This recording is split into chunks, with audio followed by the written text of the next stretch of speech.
તો કેમ છો ફ્રેન્ડ, ગુડ મોર્નિંગ. આજે સવાર સવારમાં નીકળી ગયા દોસ્ત સાથે સળિયા લઈને ક્યાં જા રહ્યા તમને ખબર તો પડી જ ગઈ હશે. તો ચાલો તમને આગળ વિડીયોમાં બતાવું. તમારા દોસ્તર સાથે આરીમ શું જવાના છે, પણ આટલું છૂટેલી આરીમ મળી થઈ રહી જોઈ શકો છો. તેનું મેં કરતા છે તે આરીમ મળી તો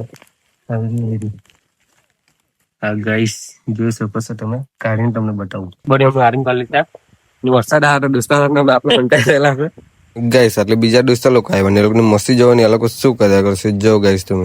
ચંપલ પહેરીને બેઠા આવ્યા પણ આપણે આવકના પગ બચાવવા પછી ગયા જંગલી જાનવર જોઈ શકો છો ગાઈસ તમે. પૂરા જંગલી જાનવર હે ગાઈસ. હવે આવી જગ્યામાં કે મારે જવું પડે છે ગાઈસ. એ લાગા એ તારી પાલ કાલે એટલે ખોટું ના માનતી ગાઈસ. તમે આટલી બધી આર્મી કલાઈ હશે તમે જોઈ શકો છો ગાઈસ. પછી તો અમે દોસ્તાર સાથે બંને જણ આર્મી બેચી લીધી. તો ગાઈસ આજના માટે આટલી જ મળે કાલે પછી બીજા ન લાઈક અને ફોલો કરી દેજો.